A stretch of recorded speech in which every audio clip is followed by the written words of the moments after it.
Hey everybody, Reaper of Hugs here again, and welcome back to the YouTube channel. Today I just want to discuss with you a little about lighting, guys. Quality lighting can really make content pop, can make it stand out, and to me, it's just not well known about around the community. So with that, we'll get into a few do's of lighting, how to set it up, and what works for me. Hope you guys enjoyed the video, and thanks for stopping by.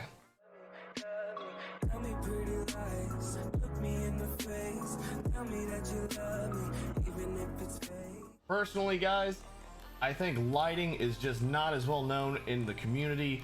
It's something that to me gets overlooked, especially amongst streamers. I've seen a lot of streamers with great setups. They've got really cool backlights and things like that, but I can barely see their face. It's almost impossible to, make out that little bit of detail there. And to me, it's a really important thing. If you're stopping into a stream or a contents channel, you want to be able to see those features crispy, fresh, kind of like this mustache here. You want to be able to see all those features and be able to get the backlights and things like that in the camera, which I can add a video later on how I set up my camera. I actually just have like an $80 Razer Kaio, which works amazing. Personally, when I started really thinking about lighting, I moved into a new apartment, which would be this area. It was a very dimly lit area I started streaming in, so I immediately just went and bought the first thing I knew about, which was a ring light. Luckily, Razer made a ring light and camera in one, which actually works really well. I've enjoyed it for my setup, and that's what you obviously see me talking to you here. But when I went to TwitchCon 2019, I started to talk to a few more people and look up some other lighting features, and I've actually invested in the Lume Cube panel light as well, which is over there. And a big thing for me is you might not know, it might not be the biggest deal, you might not notice it until you start gaming. When you have the light flashing off you, you've got the continuous brightness off your screen, things like that, instead of having a consistent gentle warm light really just glowing up the face. And like I said, it's not, to me, it's not a make or break thing, but it can really help your channel stand out, really help your content pop, and overall make for a better experience. I'll turn on a flashing light, kind of resemble a game. This one's a lot brighter than a game, so it'll still flash off me, but I'll show you guys the difference of me using lights, using basically going at it without lights, and the overall difference in that. So I'll go and turn it on for you guys, and obviously it's pretty bright, still shining. And now I'll show it to you guys, turn it off so you can see the difference. Let me turn off my Razer Kaio alone here. Also, for being honest, I don't even know if I'm saying the camera's name right, but I'll drop the link for you guys in the comments. And now you can see it shining on me here. And like I said, a large part of this too is learning how to properly set up your camera with the lighting features. That's something that took me a minute to notice. That way you don't get a glare. Obviously I got this bald head, so I'll get glares off of it. So I'll teach you guys how to set up that in future videos.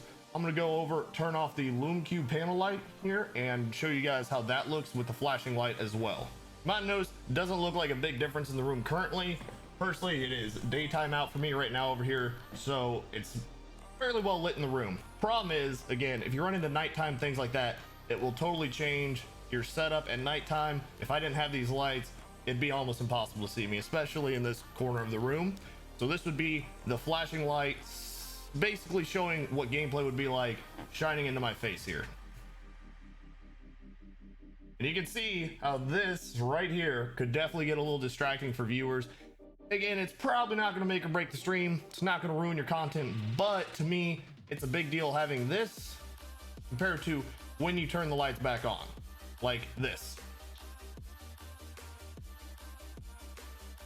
And obviously, again, this light's still shining pretty bright on me because it is a pretty bright strobe light. But like I said, once you hit nighttime, you hit a darker room, things like that, if you don't have this lighting set up and you don't have it properly in place, that will be very overpowering. You get in a gunfight, you get in any situation, it's really going to be kind of blinding, and it's going to be really hard to actually see you. And I think, like I said, a large portion of the streaming, the content creating is being able to properly see what content you're putting out there. For me, I'll link the Razer Kaio for you guys in the Lume Cube panel light in the comments, but you can realistically use anything for lighting. I really like having this backdrop. If I turn that thing up to 1,000, it will actually be really hard to see in the camera, which I'll do for you real quick. That would be the Nanoleaf lights at 1,000. Also link those because they're pretty awesome. They've got a little app on your phone that you can actually mess with the brightness, the color contrast, everything yourself. So you got to make sure you have the background lights right. I've got it dimmed down to like basically 0 to actually fit in this with all the other lighting and everything. But there's so many little things to do with the lighting that really will crisp up the stream, guys. Will help you get that personal touch in there.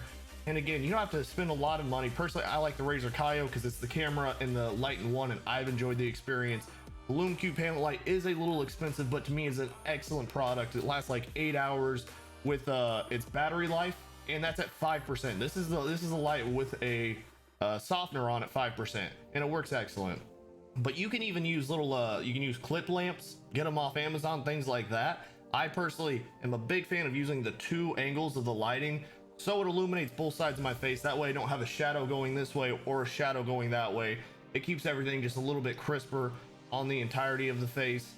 And I've got the little backlights to help out, because you can have just a little filler light in the background so people can see your backdrop as well, guys. And like I said, this isn't real hard stuff. It's just something to me that gets overlooked very, very easily, and it's not something you initially thought of. It took me a long time to really learn about lighting. Thankfully, I actually am very glad I met the LumiCube company at TwitchCon. I've got a 10% off code for their products if you like them. They make a couple different ones. They actually started off as a photography company for lighting, and they moved into the streaming, which I think is great, because the more awareness you can raise for the lighting products, the better it'll be. So if you enjoy this channel, it helps you out, be sure to subscribe, guys, like, comment, do all those shenanigans.